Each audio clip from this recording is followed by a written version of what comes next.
Hi, my name is Craig Gross. I just recently turned 40. I've got a 13-year-old son and a 10-year-old daughter.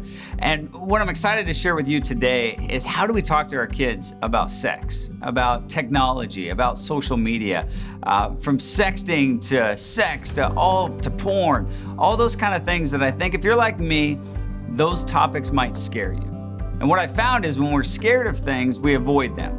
And if you're anything like me, you had parents who completely avoided all these conversations. I mean, my dad bought a cassette from Focus on the Family, and he was supposed to play it on the way to school, and those 30-minute drives on the way to school, like at one time where he got the nerve to actually hit play, it just was awkward. Luckily, he never took me camping or on a guy's trip to have the talk. And so I had no example of what was normal. And a lot of my friends that are my age, they're doing the exact same thing that their parents did, which in most cases was nothing. And I'm here to tell you today, you don't have to be scared. You don't have to be afraid of these conversations. I've been talking about sex, about pornography, about all these topics now for over 15 years with the website XXXchurch.com. And what I've learned is that kids will talk to you about things that you talk to them about. Kids won't talk to you about things that you don't talk to them about. So in this talk, I want to just share with you some things that I've learned, some things that I would suggest. You might look at it and go, hey, that guy's crazy. I'm not doing any of this. But hey, whatever you do, you have to do something. And so I just want to give you kind of some starting points of how to bring those conversations up, what to talk about, and maybe how to do it. Some of you are thinking, oh, well, I've got time though. I mean, my kid's not 16 yet, so I'll have this conversation later. Let me just kind of share with you some stats that might surprise you in the world that we're living in today. Teens today, this is shocking to me to find out that teens in the study that just came out view not recycling as a bigger issue than online pornography. Yeah, I was kind of shocked by that. Not recycling is a bigger deal.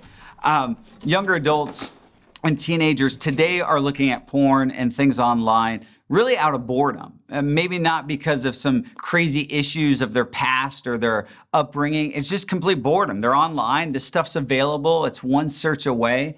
Women, 51% of teenage women admit to pursuing pornography and these types of things online. If you go with women over 25, those stats are way lower. So this generation, your kids, women, girls, it's not just the boys. When you get to the boys, 81% of teenage boys have actually admitted to pursuing pornography online. I found this kind of shocking that something like over 50% of teenagers admitted to actually sending a sexually explicit image over text message.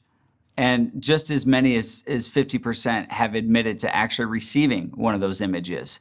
And so that might kind of shock you, but the technology today and the apps that the kids are using and the secret nature that these apps kind of share, that this is going to disappear or no one else will see, well, we all know that that's strictly not the case. You might say, well, this will never happen to my Johnny. He's on the honor roll. Well, kids today, 13 to 18, spend on average 71 hours a week in front of media or technology. And, if they're like my kids, you can do that all at the same time. Whether that's text messaging on their phone, whether that's a computer in front of a television, an Xbox, that could be, that's like 2 full-time jobs. So if your kids are online that amount of time, there's going to be a huge chance and a huge risk that they're going to come across stuff that is questionable, that they're going to be engaged in activity that maybe wouldn't make you super proud. And they're going to see things online that I believe, were never really meant to see. So what do we do about this? Where do we start? Where do we begin? I wrote this book with my friend David Dean called TouchySubjects, how to talk to your kids about sex and tech and all these things. And there's a lot in the book. Actually, I'll send you the book for free if you just email parents@XXXchurch.com. simple email address. I'll send you the book and I'll send you a ton of the resources that I'm going to talk about in this talk. So if you're not taking notes, we'll just shoot you one email that has everything that I list. Because I know this is going to sound like school. There's a lot of stuff. And some of you are going, hey, I don't want to do the work. I wish I could just kind of check out. But in the day and age that we live in today, we can't check out. We owe it to our kids to actually learn something and be aware of what's going on in their world. So I want to share with you just six kind of starting points, six things. Maybe, you do all six. Maybe you just say, hey, I'm going to start with this one thing that I need to do today. So here we go. Number one, you and your spouse need to talk first. And I know you're like, I came to hear a parents talk, not a marriage talk. But hey, it's important. Because if you have topics like this that are off limits in your marriage, they're going to be off limits when it comes to your kids. If you avoid these conversations with your spouse, you're going to avoid them with your kid. Or what's going to happen, trust me, on our website, almost 90% of the questions that come in from parents are from moms. And hey, I don't mind talking and emailing back with women about these questions, but some of them, it's just like, hey, where's dad? Like, why are you dealing with this issue? And I know not everyone has the luxury of having two parents at the house raising kids, but let me tell you, if you have that luxury, first thing you need to do before you go any step further is just to talk to your spouse and get on the same page. I remember my wife and I, we dated for like 3 years before I said, asked her the question. We were still really young when we got married. And I thought we had covered everything 3 years of dating. So we get married, we're 22. We started having kids, I think at like 26, 27. And so our youngest, Nolan, he's about to enter, I don't know, I think it was preschool at the time. And so we were talking about schools. And it was one of those things that I thought my wife and I had pretty much talked about everything. We talked about just our past. We talked about dating. I mean, we covered it all. We get to this question about school, and my wife's like, oh, well, I mean, we put him in a Christian school, right? And I was like, never. I mean, I hated my Christian school. It was awful. I mean, I broke every rule possible. There's no way my kid's going to Christian school. And so here my wife and I were getting this kind of argument. It's like, she's like, well, I wasn't a Christian. I would have loved to be in a Christian school. Junior high was awful. And like, it would have been amazing. I was like, well, not my school. And we're having this kind of big fight over it. And we realized, hey, we've never talked about this. And one idea was we never talked about it because we didn't have kids until that point. And then we found ourselves going, hey, we've got to kind of talk through this and both share where we're coming from. When it comes to sex, when it comes to dating, when it comes to, hey, is my kid going to have technology? Is my kid allowed to see an R-rated movie? Is my kid, like, what you need to do with your spouse before that happens. Not like after you gave them the iPhone and then go, hey, like, should we have done that? Like, you should do this, be proactive and go, hey, our kids are kind of approaching that age where they're going to start asking us some questions. What's going to be our approach? And I think what you'll find there is just some great things. Like for my wife and I, like my wife said, hey, my parents never did this. I said, well, my parents did this, but they didn't do that. And then you get on the same page as far as what your approach is going to be with your kids. For us, my wife and I decided early on, hey, you know what? First talks with our kids are going to be, her with my daughter and myself with my son. Hey, we have that luxury that the first conversation that we have about the topic of sex is just going to be in that environment. And then from there, we're going to open it up to be able to talk, as a family, to talk, actually, I'm going to talk to my daughter. We're not going to avoid these things, but we wanted to have a game plan before we're stuck in a crisis. And then we kind of are backpedaling going, okay, what do I do now? And trust me, most of the emails that we get, they come to our website when they're in the middle of something, they've just caught their kid doing something, they've just found out something, some awful news, and they're stumbling to kind of figure out, what do I do now? And so I would just say, hey, right now, even if you don't have kids, say, hey, what is our approach? What did you do as a kid? How did your parents address this? Were you allowed to date? Were you allowed to, and just get through some of those things. Also, just while we're here on this topic, and then I'll move on to, get you off the hook if you're married. If there's things in your sexual past that you haven't dealt with now in your marriage, I know that's probably going to come out to play a big deal in your marriage, but it's also going to come out to be a big deal in how you talk and communicate with your kids. And so one of those areas, when I say don't just talk to your spouse about, well, what are we going to do with our kids? Hey, maybe we haven't talked about your porn use or your addiction or the fact that we're in a sexless marriage. Like, you need to talk through some of that stuff. And I think just get on the same page, come to terms with just those conversations, knowing how to just talk out loud about this. I think then when it gets to your kids, it'll be a little less awkward. Number 2, don't assume your kid is perfect. And I know you like to have those little honor roll stickers on the back of your car that, so proud. And or I hear this one. Well, you live in Los Angeles, Craig. I live in Indiana, and our world's different. Well, hey, it doesn't matter right now. Your kid's world is online. And so unless you're Amish and you have no technology, I'm talking to probably 99% of you, if you're watching this video, you understand enough about technology to know, hey, if your kids are in front of a device, it doesn't matter. Honor roll, Awana, VBS, baptized, doesn't matter what your kid has or hasn't done, they're susceptible to seeing all this stuff online. And I'm just kind of tired of hearing that. Well, my kid, it would never happen to my kid. I get this email, and I don't make this stuff up. I'll read it for you exactly. It says, Craig, this evening, we found porn on our 9-year-old daughter's iPad. She lied to us at first, and then we found out it was a girl at her school that told her about the websites. She didn't know what it was, so she looked it up. Apparently, she's been viewing this site a lot for the last 3 weeks. Our daughter still believes in Santa Claus. She's extremely young-minded and very naive. As parents, what do we do from here? I'm not sure how to approach this situation. I know it's time to educate her about it, but now I assume she knows everything. My heart's broken. I'm not sure what to do. Let me tell you, these are the types of emails we get where it's like, 2 in the morning, like, hey, what do I do? And my world is kind of ruined. But the devastating thing to me about that email was not even the fact that her kids saw this. It's just that now the fact that her mom thinks she knows everything. When in reality, if your kids stumble across something online, if they find out and see these images, they don't know everything. In fact, they might not know anything because the world that they've seen online shows nothing about what, say, real sex is all about. So a couple things that you have to hear from this. Like, this is a 9-year-old girl that was just intrigued by another girl in her school that said, hey, go check this out. So you're dealing with boys, you're dealing with girls. And don't assume that, oh, well, I talked to my son, but I don't have to talk to my daughter.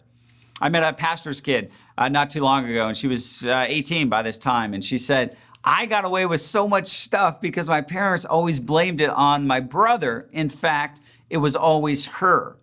So don't assume your kid's perfect. Don't avoid this because, well, you live in this certain area. And let me tell you, we kind of fell into this just for about 30 minutes. So it wasn't like, days. I was kind of nervous because I talked to my son at 7 about sex. And then I thought, I don't know about my daughter. I don't think she's ready. And then I realized, no, what am I doing? Like, she might not be interested, but there's boys in her class. She goes to public school. There's things that she's heard out there. She has an older brother with, his friends that I'm not going to fall into that. Well, I don't know. Like, don't assume your kid's perfect. Don't think that because what you've safeguarded all around them, you can avoid these types of things and that these things aren't going to sneak their way into finding your child. And just be aware that this could happen and it will happen to just about anybody. And I think as a parent, when those things do happen, my heart broke for this woman and her husband that were dealing with their 9-year-old. Like, man, we didn't have to deal with those things, obviously, when I was a kid. But that's the reality. You're going to have to deal with this. You're going to have to kind of suck it up when those things happen and go, man, we're going to be able to get past this and look on the bright side. For this family, I said, look, you probably never would have talked to your 9-year-old daughter about these things. So look at this as a blessing. Like, yeah, she saw some things, but in the reality, you're now so much quicker to jump on some of these conversations now with your other kids and with her because this had came up. Number 3, have the talk sooner than later. And so I know some of you are going, oh gosh, my kid, I missed that completely. And so I'll get to that here in a second because there's plenty of you that have 14-year-olds and 15-year-olds and you're like, well, I never did the talk. Okay, well, let's talk and back up. For those of you that still have kids, say, between 5 and 8, I'm talking directly to you right now. This is what I would suggest. And I'm not suggesting having the talk, I don't think there's such thing today. Like, you need to have the talks. Our parents, if they did do anything, they had one talk with us one time, asked us if we had any questions, and then moved on. You have to do way more than that. You're gonna have a series of talks as your kids are in your house, maybe even for the rest of their life, about these types of things. Because I think even as adults, we struggle with, some of this behavior that's so easy to get sucked into online. But hey, here's what I would say. If in a perfect situation, I can be the first person to talk to my kids about sex, that's a win. Because I don't want them learning online. I don't want them stumbling across something. I don't want to hear from a kid. And so perfect situation would be that. What age do you think you're able to talk to your kid and you got the first take on it? Because that to me is a perfect situation. So for me, I'm going to tell you, like between 7 and 8, if you go any longer, your kids are going to hear something, they're going to see something, and then they're already going to have some knowledge. Whereas I want to be the first person to talk to them. So what I did, and what others have done, and hey, take some of this, take all of it, I'm just sharing it. I didn't make a big deal about it. With my son, he's older than my daughter, so I just said, hey, we're gonna have a talk. I was kind of thinking through it. I didn't have notes. I've talked to parents that are like, okay, I'm studying and I've got the whiteboard out. I took my kid camping. I've gone on a retreat. We've gone up to the roof, and we've had this kind of man talk. Man, problem with those types of things, when they stay, you take them in the mountain, oftentimes those conversations stay in the mountains. I wanna have a talk and I wanna continue those conversations. So to me, I don't wanna exaggerate how big a deal this talk was. I took my son out, we had yogurt, and I just said, hey, we're gonna have a big boy talk. And he was kind of excited. And then I told him, hey, I'm gonna tell you some things that I don't want you to tell your sister. So now it's just kind of like a secret. And he's like, oh, cool, what do I get to know? And then here's a fear of a lot of parents. And I don't know what it is in the church, why we're so fearful of all this stuff, but we're afraid of good information. And I would just say, don't be afraid of good information. Like I told my kids Santa's not real from an early age, and I know now some of you might hate me, think I have ruined Christmas. But out of respect, I said, hey, don't tell your friends that Santa's not real. Like we know the true meaning of Christmas. Bottom line, when they told their cousins Santa wasn't real, I did kind of laugh. I'm not gonna apologize. I told them the truth. So in the end, if you want to keep lying to your kids, fine. I'm not scared of the good information that I'm going to give my kids. So worst case scenario, you tell your kids the truth about sex and they tell somebody, opposed to somebody giving them information that's not true. What do you got to lose? Although I did tell my kids, both of them, hey guys, some parents haven't had this conversation. So you don't need to go to school tomorrow and go, hey guys, I know what sex is. In time, they'll figure it out or you'll hear things, but know this. You can come back and you can talk to me at any time about any of this stuff. So when I talked to my son about it, we just had a talk. We sat down and I didn't have, like I said, the notepad out, and I had a few questions. Parents, just ask questions. Don't talk so much. Hey, Nolan, do you know what sex is? He smirked. And I kind of thought, oh gosh, I'm late. This is 7. And I'll never forget it. He goes, well, Nick says, wait, Nick from first grade? Yeah, Nick says that Madison is sexy. I was like, oh, Madison from first grade. I don't know if she's sexy, Nolan. And he didn't know what it was, but it had that smirk that it wasn't just he knew it was something. So I go, well, what do you think that means? I don't know. Well, what's sex? And so then we just got into it. And I go, well, you can say Madison's cute. Sexy is probably the wrong term for first grader, but hey, sex. And then I just gave him the basic overview. Dad's got a penis, mom's got a vagina. Those parts kind of match up. You didn't draw diagrams, didn't get too much in the weeds. He said, ooh. I said, no, it's more like, ah. This is it's a good thing. I don't want to tell my kids sex is a bad thing. They're going to hear that enough in church. And that's a hard thing to recover from. Years of sex is bad, bad, bad, bad. And then all of a sudden, you get married, it's good. No, sex is good. It's just used out of context. It's not good. So I want to tell my kids, no, this is a great thing. And then he had a lot of questions. Did you do that every night? I was like, well, Dad wished. Yeah, who doesn't want to? Why do you think you go to bed at 7 o'clock? And mom gets tired. So, we just asking questions. And I didn't get into everything. I remember I came home from that conversation. My wife's like, well, did you talk about the emotional connection? Did you talk about the bonding? I was like, oh no, we kind of talked about the physical act because like I'm a guy and that's why you're great because you'll be able to add in so much more to this conversation. So anyways, we get home that night and a couple things happen. And I know these things are reasons why we avoid these conversations. Because our kids are young, we want them to stay young forever, and we don't want them to grow up. Reality is we can't stop that from happening, so just, you gotta get through that. My wife, she overheard a conversation with my son and I, and I'm putting him to bed that night. He's like, Dad, where are you gonna be when I go to sleep? Like, in my room. If I have a bad dream, can I come in? Like, yeah, you can come in. Can you leave the light on? And he does this normal thing just to prolong sleeping. I said, okay. And then he goes, are you gonna be having sex with Mom? It's like, yeah, I'm locking the door. And I shut the door and, I went in, my wife had overheard that conversation and her face just kind of like dropped. And it was just that idea of like, gosh, I don't want him to get old.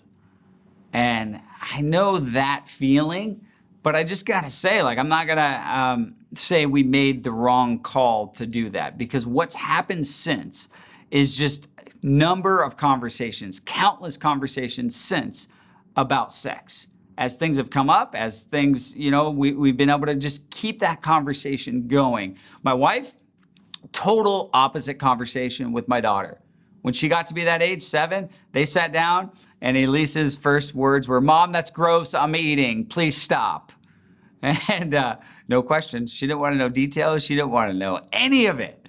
And then Jeanette was like, maybe we jumped the gun. I was like, no, that's all right. And once both of our kids had that conversation, they were both of age, we're just gonna continue that conversation now, I think, for the rest of the time here. And I think that's the joy of getting in early, being that first person that you can give them good information. So if you missed that window, you're not off the hook.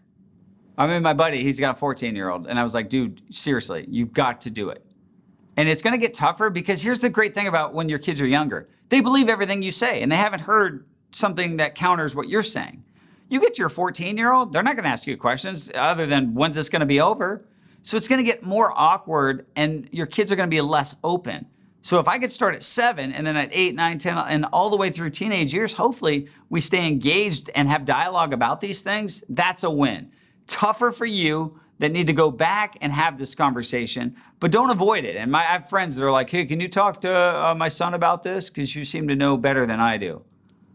Like, no, like you don't need to like be experts. Just talk and make that accessible for them to be able to ask you questions. And yes, it is gonna be easier as they're younger because they're gonna talk to you more about these things. If not, either way, have the talk at some point. And don't just cross it off your list and say, I'm done. Man, you gotta have the sex talk. You gotta have the porn talk. You've gotta have the don't sext and send pictures of your penis and boobs to somebody. You've gotta have way more conversations than our parents ever thought they needed to have about all this stuff. Don't think something disappears when you send it. You need to have a lot of these talks, so you better get started right now. Number 4, know what your kids do online and offline. And I know I might have lost some of you right there in that comment. Like, you have no clue. In fact, the studies say that 70% of parents have no clue what their kids do online. And if your house is at all like a lot of houses that I know, something breaks, internet goes down, your mail's not working, your iPhone needs an update, your password is who do you ask? You ask your kid. It's a great spot to be in as a kid when they know all the passwords, when they fix everything. I'm not saying all your kids are sneaky, but I'm saying it's a dream come true for kids to be in this world today and you are clueless. Oh, I have friends that give their 8-year-old an iPhone. I went into his iPhone and I set all the settings and restrictions. I set the password. I'm just waiting for a phone call when they figure that out. But it wasn't even worth trying to talk to them about it because they're so far beyond the 8 ball on this type of thing. And so I would say this. Some of you, this is like a crash course right now. I'm only giving you like 6 things. There's a lot behind this, and that's what I said earlier. Hey, parents at XXXchurch.com. I'll shoot you an email with a bunch of things from not only the book to just some tips on, okay, what do I do regard to bullying online? What do I do regard to sexting? What do I do when it comes to online predators? What do I do when it comes to pornography? How do I actually talk through some of these specific things about sex? What's Tinder? What's these apps? What's Kick? Some of you hear these things and you're like, oh yeah. Yeah, there's something going on with your kids and you've got to be somewhat engaged. Maybe get the Cliff Notes. If you're not going to, read the whole thing, you're going to go, hey, it's worth it for me to understand what my kids are doing online and offline. Don't just think like, hey, they're fine. Don't just think, oh, they just look at YouTube videos. YouTube's going to lead to clicking on here and clicking on this. Engaged with strangers online.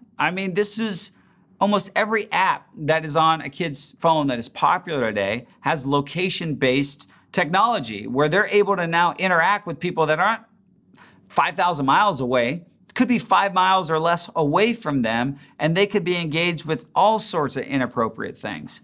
So understand who they're hanging out with, understand what's going on at your house, understand what devices they're using, how they're accessing the internet, what apps they're using. Man, how many times do I see, because kids have friends, they come over, I'll look at their cell phones just to kind of see. And if they're watching, I might change some things on their phones. Half these kids, I can't even get in their phones anymore. They've got passwords. So then I'll ask their parents, hey, what's your kid's password? Well, I don't know. You don't know your kid's password. Dream come true for a kid. No, you bought the phone, you're paying for it, it's on your plan. Have some set of clue of what's going on there so you actually know this. Man, it's dangerous. You can't just give your kids access to that. Man, there's a lot of great things that you can do, because I know a lot of people will go, oh, well, I can't win. It's such a fight. I'll never be able to control everything. And you're right. That doesn't mean you don't do anything. It's a great device that we have at our house that alerts me anytime a new device is joined on my network. And then I can set certain restrictions and allow certain things or not on that. Simple tools like that. There's apps, there's websites, there's a ton of things that we can help you in this space to just educate you a little bit more, to give you that edge to, oh, man, I'm clued in. So you can make not just a wise decision, but an informed decision of, no, I don't want you on that, and here's why.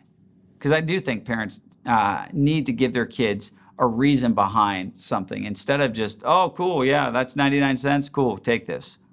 What's your password, Mom? I need to buy something. How many times do we see that over and over again? Know what your kids do online and offline. Number 5, use everyday opportunities to continue the conversation. I remember growing up, there would be something on the radio or something on TV, and all of a sudden, my parents would just kind of get super nervous, oh, you can't see that, or we just want to skip over that. Man, today's world, you're going to have those opportunities all day long. You're maybe not ready for it. You're just watching the Super Bowl, and then all of a sudden, oh man, that Carl's Jr. commercial comes on. All right, you're not gonna, what do? You got a room full of boys? Hey, let's continue the conversation. Let's continue these conversations in everyday opportunities. You have them, they're everywhere. I remember years back, we just had this conversation with we hadn't talked to our daughter about sex yet. So this is years ago. And Bruno Mars had that song, the happy song, I don't know, the chorus was something like, you find a girl, you go to the gym, you do P90X, and then you have really nice sex, because that rhymes. Sounds awful. P90X and sex. So anyways, it was on the radio. And then my son was like, we can't listen to this. It was on their iPod. So he goes over and he hits pause, and he says, Elise, that song has a bad word in it. We can't listen to it. And I was like, oh, we got the police in our house. So Nolan, that's great. That's good that you're aware of that, but let's just talk about this. And I said, it's not a bad word. Remember, everything we've talked about. Well, yeah, but it's not she shouldn't. Well, yeah, it's not, you guys don't need to be singing it. You're not going to perform at the school performance. But in the end, let's talk through that. And I think that's just have one example of being able to say, oh, here's something on the radio, here's something on your iPod, let's talk about that. Hey, no, this is totally out of context. Yeah, this isn't the right way to obviously be having sex. We're in Hollywood all the time. We live, just a couple miles away, and we're driving, my son and I, a lot of times on Sunset and Hollywood after school for different auditions that he's going. And so we're about 20 minutes maybe in traffic to come back home. And we're driving one day back home, and we see this billboard, and it says, get your wiener checked. And then he laughs. It's got a wiener dog on it. And then it says free STD check. And then there's another one like right away, and it had like a Lifesaver candy bar, but it was the shape of a condom. And then I think it just said useacondom.com. So I'm driving, I saw the billboard, and I was thinking, oh, well, maybe he didn't see it. Oh no, he saw it, and then he laughs. Get your wiener checked. Hey, what do you think that means? Like, get your dog checked? And he's like, no, like why do you think you need to get your penis checked? And then, for 20 minutes, I wasn't prepared, didn't have my notes in the car. Hey, you don't need notes in the car. When your kids ask and when you see something, I would jump all over that instead of, well, let's wait till your mother, we get home, and we'll have a conversation at 8 o'clock next week when I know what that means. You know what get your wiener check mean. It means like don't have unprotected, all these people down here having unprotected sex, and yeah, their penis is in danger, probably falling off, and they need to get this thing checked out because of STDs and talk about these things. And so I just wasn't fully prepared, would have rather had a conversation maybe about sports or about auditions, but we chose to have that. Use everyday opportunities. Trust me, you might be turning on TV and go, oh, here's an opportunity. Like, what do I do here? You might have a friend that had something happen to them, and have those conversations and use those everyday opportunities. I said it before, kids are going to talk to you about things you talk to them about. So then when something happens at school, you're able to go, oh, they tell you, here's what happened. And now, we've had countless times where my son has said, hey, here's what happened. Kid brought porn to school today. And instead of me freaking out, I'm going, hey, I'm glad you actually had the courage to actually talk to me about that. And then we're actually probably able to help some people because you're willing to talk to me about that instead of just keeping secrets. Use everyday opportunities and keep this conversation going. Number 6, last thing here. I would recommend for you parents, this isn't just no and yes. I would recommend that you share your values behind any of these decisions or conversations. Your kids deserve it. Man, I hate it. Like I said, I grew up in Christian school. Why couldn't I have my hair long? There was no real reason. Why couldn't I get earrings? It wasn't even the handbook. So then when I got earrings, it was like, well, no, they're not allowed. And it was that guy that wasn't a bad kid, but I wanted a reason for your answer. So if I can't have an iPhone, if your kid can't have an iPhone, if they can't be on Kick, if they can't be on Snapchat, no. If they can't be on cable television, if you've set these things in place, I think rather than just being the police in your house and rather just going, okay, well, we blocked that, we blocked this, we protected this, and you playing detective. No, just have conversations behind this. Hey, here's why I don't want you on Snapchat right now. I think your kids deserve a reason why. And that is an opportunity for you to share your values. My wife and I have whole different stories of how we were raised, the experiences that we had, our engagement with sex and without sex. And there's things that I know my wife can bring to the table that we're not going to be, she's not afraid to say, hey, yeah, here's things that I did that I'm not proud of. Here's what I've learned. And here's what I want to tell you about, not just because I'm a mean mom, but hey, I went through hell because of this. So I want to make sure you don't get there. I had this conversation with my mom. Like I said, I'm 40. This was last year. I just found out, I hope my mom doesn't watch this, but my mom told me when she got married to my dad, she was a virgin. They weren't Christians. My dad was 30. I was gross to even think about it, but I was like, Mom, come on. Why at 39 years, my dad died, Dad's not even alive. Why am I learning this now? Don't you think when we were around, when we were dating and all that, you and Dad, it would have been rad had you said, I'm still wondering, why did you wait? What was your reason behind that? No religion, no this. And she didn't even want to tell me now at 39 why. And that's, okay, part of her generation. But man, don't do that. Share your values, share your wins, your losses. Don't be afraid to share, hey, with your kids, here's what I learned through this really hard time. And this is why I don't want you to have access to this right now. This is why we're not going to go do this. This is why I don't want you, FaceTiming with your girlfriend when you're 14 or sending these, pictures back and forth. Share your values. I think it's going to go a lot farther than just no, yes, yes.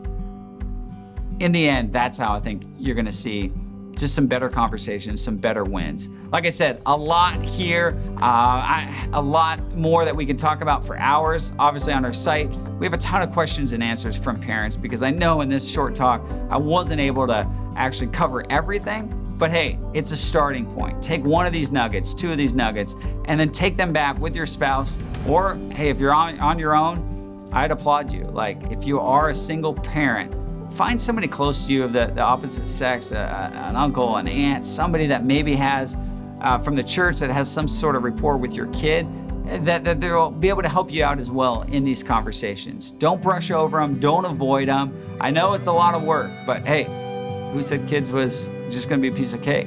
Your kids deserve this. They deserve you to spend a little time working through these things so you can be better prepared and not avoid these touchy subjects.